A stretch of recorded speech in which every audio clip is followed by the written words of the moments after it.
Why has the FDA been so non-transparent? Why did they not provide the American public with the information that we need to make tough choices? That there's nothing easy, from my standpoint, in terms of making the choice to get vaccinated or not vaccinated. That's a personal choice. It should be done with informed consent. But our health agencies have not given people the information. So what's it going to take? I think the truth. And I think as more and more truth actually starts leaking out and is coming in from all over the world, I think people will be awakened. And again, that's what the whole purpose of the People's Convoy is, to awaken the American public to what's happening. Pierre, do you want to speak a little bit on this? I mean, there's so few of us who get a public chance to speak out, but when you look at these mandates, they're using science to convince people of these mandates and the need for these mandates. The science isn't there. It hasn't been there for a long time. We know the data. When they've corrupted science, I'm a physician and I practice medicine. All across this country, we're infusing drugs that are extremely expensive and don't work, some of which are toxic. The dangers of these vaccines, the lack of efficacy of vaccines, you can see it around the world, but not in the U.S. They're now on record, the New York Times, they have not shared data with us. We've seen the data. When you look at U.S. data and you look around the world where they're more transparent, they don't match up. This is all about supporting a global vaccination policy. They've sold tons of vaccines and lots of medicines that don't work. There's endemic corruption in this whole response. When we talk about the failure, look how the U.S. has fared in the response to COVID. It's been a horrific failure. But a lot of people have made a lot of money. And I'm sorry to be a physician in society talking about corruption and money, but I've had to because I had a front row seat. I've been subjected to this. I've seen people die every single day. They land on ventilators because of ineffective and under treatment. Their early treatment's been suppressed. You know how many people have died, how many families have been ruined? And then I have people coming to me because their families are in the hospitals and the doctors are doing really dumb stuff because they're using ineffective medicines and the people can see it. They keep dying. And they say, "Doc, is there anything else you can do?" I can't. Gotta follow, which comes out of some building in Washington, D.C. They're not letting doctors doctor. And I can see that. I've had to leave medicine. I've had to leave the ICU because I am not going to stand there and watch people die when I can't practice medicine. I can't give them things to save their lives. I mean, this is too much. And I'm talking about the science in medicine. My friends, my partners here in the convoy, we talk about the lives, that question. That question, we removed mask mandates, and you're happy about that? Like everything's free now? I got my wife who's a doctor. She's going to lose her job if she doesn't get a booster. They're still boosting, they're still vaccinating for a disease that's mild with a 2-year-old vaccine that has nothing to do with Omicron. This is insanity. We are completely lost our minds. I treated a patient yesterday. She's a pharmacist working in a hospital. She told me that the hospitalists are vaccinating COVID patients as they're being discharged.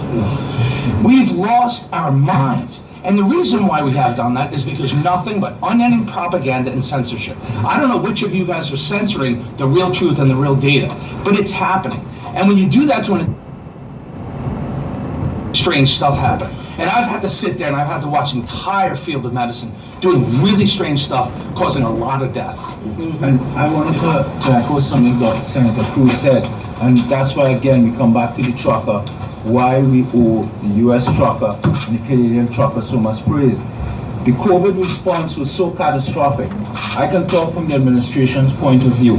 I can tell you, when we locked the children down and we closed schools, the general public, the cafe latte class, the Zoom class, those people who could have remote worked easily, they didn't understand that Johnny and Susie only got their eyes tested in school. They only got their ears tested in school.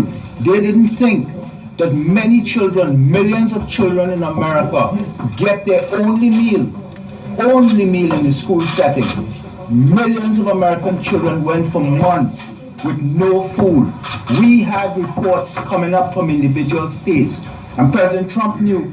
I knew I was there.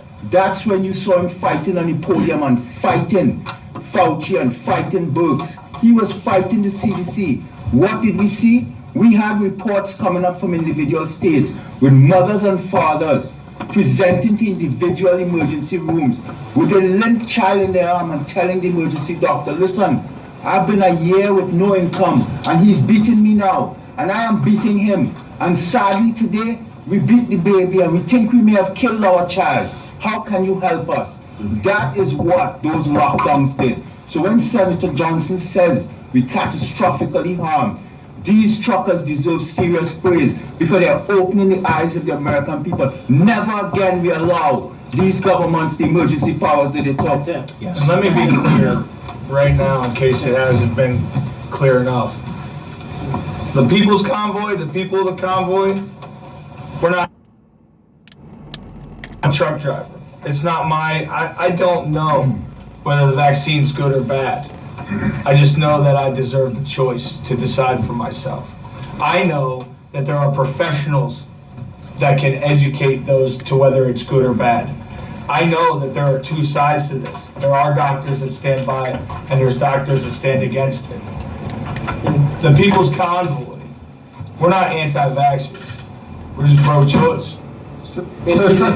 So, Senators, did you at all encourage, have any advice, have conversations about the next step? Because, I mean, they're kind of encircling DC now, quite feverishly, trying to occupy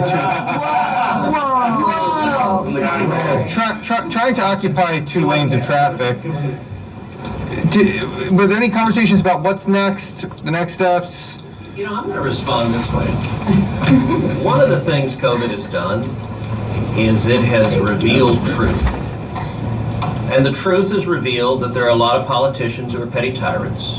There are a lot of big tech executives who are happy to censor and silence. And the corporate media is fundamentally corrupt. Let me ask you something. What the hell about these people is feverish? I haven't seen any fevers around here, but look. They're encircling DC at a golfing race. And I'm going to answer your idiotic question the following way. The media desperately wants to portray people exercising First Amendment rights and speaking out as feverish, as violent criminals. They're not violent. I meant energetic. I mean, they're energetically trying to encircle DC. That they're stopping and making sure they pick up the trash, they pick up their cigarette butts. There's nothing feverish about speaking out for freedom. And the corporate media doesn't want people to hear that. They want to paint these guys as a bunch of loons because they want to make decisions for their own lives and their own family. There is a fever in Washington, but it's a fever of authoritarian politicians trying to strip away people's rights. And not to mention, every single day, the night before, we are already explaining what our convoy is going to do, where we are going to be, and how we are going to conduct ourselves. The night before, DC Metro knows we ain't coming down into DC. The night before, Maryland State Police know that what we're going to do. The night before, Virginia State Police know what we're going to do. They know what we're doing. We stick to our word. When we say that we're going to go around the Beltway, we go around the Beltway. We get on where we said we're going to get on. We get off where we said we're going to get off. We're probably the most peaceful protest to come down through Washington, D.C. area in a very long time. Yeah, Not to mention, we clean up after ourselves. We look out for each other. In fact, when one of our convoy members break down, we have volunteer mechanics within our convoy that are pulling off to help them get up, back up onto the road and get moving. We've hired / had volunteer pilot cars with signs that say convoy ahead or convoy follows. We are doing everything we can to limit the impact of the American people's commute to and from work. We're doing everything we can to respect our local communities. Everything we can do. So did you guys discuss next steps? We have the First Amendment right Let me to answer. exercise where we stand and what we want. Feverish around the Beltway? You have no idea, man. You have no idea. And that kind of Media who are vilifying and seeking to vilify. I want him to go ahead and finish his statement. No, so to answer your question, What's the next step? they've been completely peaceful. They've been protesting as true Americans fighting for their freedom should. Reminds me of the Tea Party movement where you'd have Tea Party rallies and there's no garbage left over. I mean, they are being very respectful. There's no reason for us to give them advice. We're just here listening to them, hearing their stories, giving them a forum so you can ask them questions and they can tell you. There's no need for advice. The Biden What is your administration. message to members of the corporate media who are openly looking to vilify members of the trucker convoy, and others who are standing against the vaccine mandates, who just want to make decisions about their own body. They're getting fired in the middle of an economy where everything is going up and getting more expensive. You got inflation going up, gas prices are skyrocketing. What's your message to the corporate media? Well, that's like really extensive message, so I'm going to try to shorten it. The corporate media, or mainstream, or whatever you want to title it, has basically refused to cover it unless they're trying to find a way to take it down. None of them have showed up on the ground in Hagerstown. None of them have been there to actually see the community that is developing, the peace, the love, the left side of the aisle, the right side of the aisle that are coming together. They have chosen to be negative. They have chosen to try to divide. It is them that have divided this country. They continue it. And the American people have had enough, and that shows by the millions of Americans that have stood along the highways and across the overpasses from Adelanto, California to Hagerstown, Maryland. Yeah. They're out of touch with who the American people are, and many of the politicians that refuse to understand where we're coming from or don't want to meet with us, the corporations, the CEOs, the white collars that don't want to listen to their employees, they are out of touch. And journalists. They are out of touch with who Americans really are. Exactly. They're catering to these conglomerates. It is time to listen to the people. It is time that the government is reminded that they work for us. Right. And that it goes on a global scale, around the world. It's time that a new renaissance period is ushered in. A renaissance of freedom. Yes. I encourage every truck driver around the world right now, stand up. That's it. The people around the world, stand up. This isn't just an American issue. This is a global issue. This isn't a right issue or a left issue. This is an issue of the people. It's time that the people are heard. It's time that the people stand up. It's just time. I don't know how much more we can say about it, how much clearer we can make it. I don't care how long you've been in office. I don't care what your background is. I don't care if you're extreme left or extreme right. This is still for you. You should be a part of this. Take the hate away. You can go back to hating each other when it's all over and we get on the other side of this. But restore our freedoms. And abide by this. The Biden administration announced that it's going to be stopping oil imports from Russia. So that means the price of gas and diesel is going to skyrocket more than it ever has. So on a logistical level, is this going to start causing an expense, a problem for you guys as you're driving every day and people have to drive all the way back across the country? It shouldn't. I'm from the oil fields. We have plenty of oil down there. We were independent. We did not have to buy oil from anybody years ago.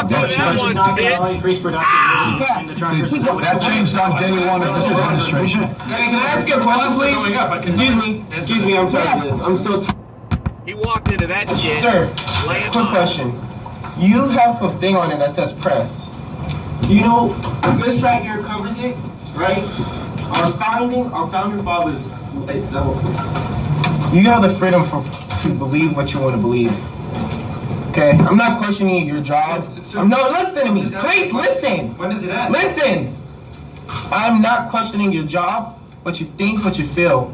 But it boils my blood when the American people out there, I gave a lady my jacket the other day because she was standing outside in cold while she was locked out of her car. We're out there fighting for each other's lives every single day. You have the goddamn freedom to believe what you want to believe. The freedom of press, the freedom of religion. We're not questioning you.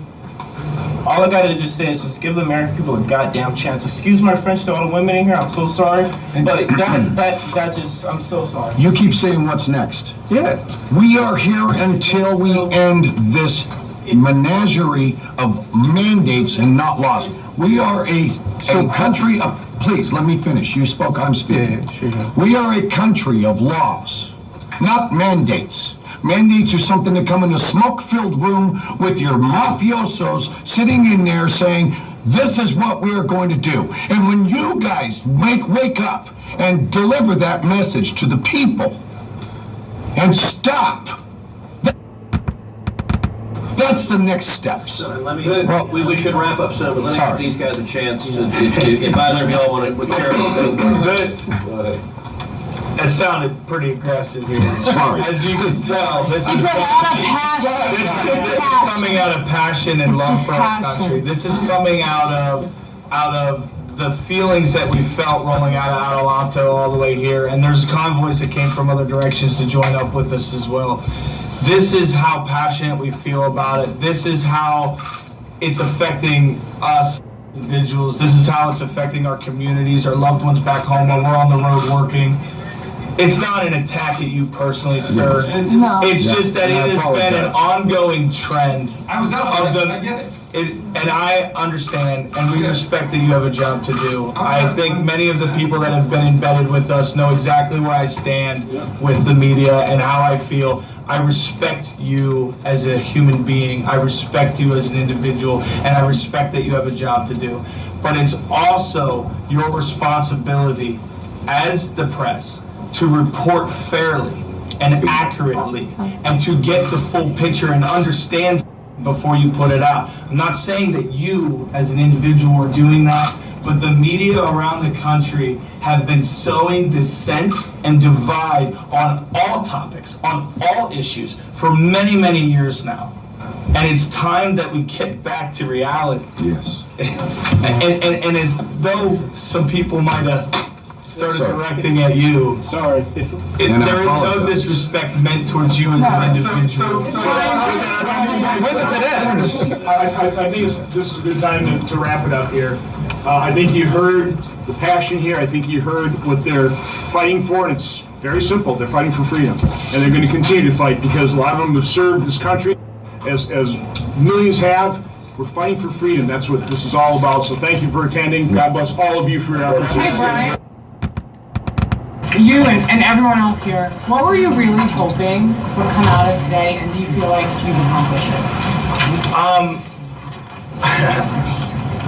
I got what I was hoping for.